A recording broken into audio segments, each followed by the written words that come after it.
Hey, I'm Seth Scruggs, and I made a video documentary series called Muletown Revival, capturing life in the summer of 2020 in my hometown of Columbia, Tennessee. And I wanted to talk a little bit about how I made it. If you don't know what the project is, then you can go check that out. It's on Facebook and Instagram and YouTube. And the last video for this, what I'm calling season 1, the first installment of all of this, the last video of that was a video of me talking about why I created the project. This video is going to be much less philosophical than that video and much less focused on the why, but rather the how. Kind of for myself, so I don't forget, kind of because I think that it might be interesting for some of the people who saw that project and might be curious how I did it and kind of what I was using to do that. I know I find those videos interesting, so I thought it might be useful for someone else.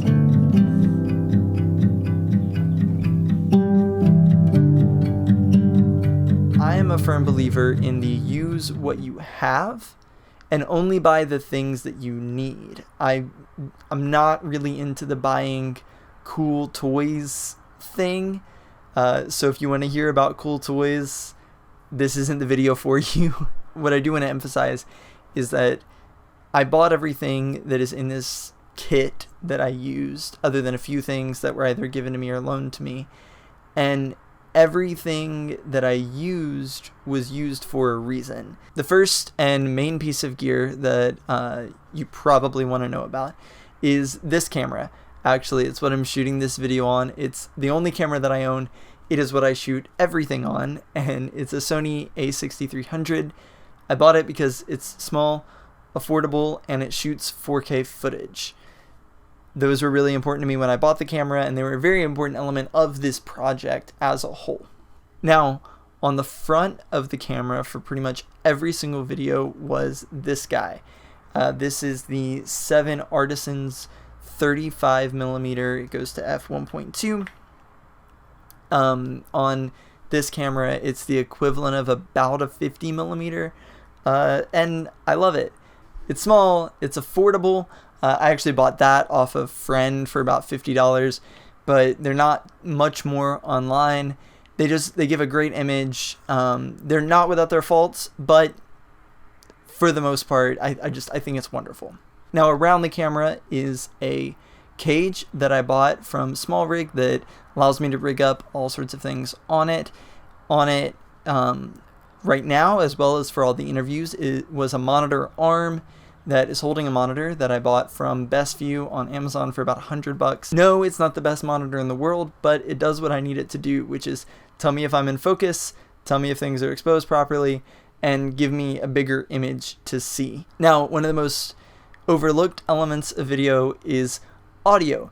Audio matters a lot, especially when the project that you're doing is primarily people talking. So I knew audio was important, and I already actually had the gear to do this before this project for some other interview things that I had done. Now, what I used was this guy, which is a Rode video mic. It can mount to the camera with a hot shoe, but it can also go on a boom pole, which is actually right here with a different microphone on it, recording my sound right now. I got it as close to the people's mouth as I could, and then ran a cable to a Zoom H1 sound recorder, a very simple line in here, and then a line out where I can monitor sound.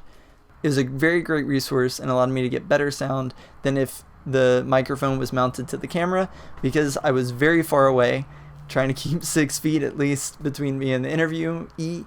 Then one of the most important things of anything is the lighting, and for that I was using 2 1x1 newer lights. I'm actually using them right now. There's one back there and over there. So now we get to the really fun part, and actually what was the biggest learning curve for me. So at school, in film school, you learn about the camera and the audio and the lighting and all of that. But conducting an interview was a whole new space for me, and I kind of jumped in without really knowing what I was getting myself into. And I think if I had realized how unprepared I was, I probably wouldn't have done it. So I'm glad I didn't know how unprepared I was, because this project was great. So what I'm going to do is I'm going to walk you through kind of what I would do when I got to anywhere. So the first thing that I would do when I got to a business is I would walk in and I would say, okay, what is the light doing in the space? Which is one of the first things you learn in a cinematography class. What's the light doing in the space? Where's it coming from? What can I use? Because I only have 2 lights, but I want to do some 3-point lighting. I want to give a backlight and a fill light and a key light. What light can I use in the space that's going to make this look the best that it can? And then I look for depth. So I have my handy dandy 35mm on the front of this camera, and I turn the camera on and I start looking in every direction. Are there lights, like little Christmas lights or little things in the background that are going to add some depth and different levels of lighting that I can use? Is there a hallway or a big room? Can I avoid shooting against a wall at all costs? Because that's just going to look ugly. And when I can shoot at a wall, can I shoot at an angle so that we're still getting some more stuff in the background that's going to be interesting? From there, it was setting up all this equipment, which I did all by myself every single time. And I told people as it kind of dragged on, because there's a lot of pieces happening that normally you would have a bunch of people doing all of these things, but instead we're in the middle of a global pandemic, so here we are. The goal with each of these interviews was to make the person feel as comfortable as possible and to allow them to tell their own story. I wanted to get out of the way as much as I could and let whoever I was speaking to tell the story that they wanted to tell. There's a very, very important trick to this, and that is be interested. That was the thing that I think helped me the most as I kind of jumped into this, not really knowing what I was getting into, was I was interested in what people had to say. I wanted to hear, I wanted to learn, I wanted to get to know the people that I was talking to.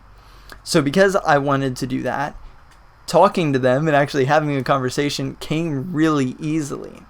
I wanted to allow people to talk about what they knew, and that meant their business or their organization or their ministry, whatever it was we were talking about. I didn't come into any of these interviews with my own agenda and my own story that I wanted to tell, any more than just wanting to know their story. And that's the biggest thing, was I wasn't trying to connect dots and build this narrative. I just opened it up and allowed people to tell me whatever they wanted to tell me. The audience formed around this project for 2 different reasons. One of them kind of more practical and tangible, like you could easily see the correlation between the project and the growth. The other a little bit more philosophical and harder to explain, but I'm going to try. The first, the more practical, tangible reason is simply that as I interviewed new people and those businesses shared the video on their accounts, more people saw the videos. I interviewed 35 businesses across the full time that the project ran, which meant that each time that I posted a new video, that business would share with their audience. And there was almost always someone in that audience who hadn't seen the project before. And so they clicked on the video, saw the project, liked the project, and followed it. So that's a pretty tangible way for growth. It's simple networking. The second reason is that the people in this town support each other and they get excited about small businesses. And there are some people who have told me that they didn't know about most of the places that I interviewed, but they knew me, and maybe they knew 1 or 2 of the businesses, and now they have all these new places that they want to try. So it's useful, and people really bind around these things that are really community based. If you want to build an audience, don't just do the thing that you want to do because you think it's cool, but find something that people care about and find something that people really bind together around, and build something that's useful and build something that really matters to people. And that's what I found out about this project, is that it really does matter to people and people really do care about it. And yeah, I'm still a little surprised at how many people gathered around this project, and so extremely grateful because they did. If you've made it this far in the video, thank you so much for watching. I hope that it's helpful for you. I mean, I don't really know. I didn't expect this project to be as big as it was, but I hope that it's useful. I hope that me rambling about how I did it might be useful for you, or maybe just interesting. If you haven't seen Muletown Revival, or you have and you want to see more of it, you can find it on Facebook and Instagram at Muletown Revival.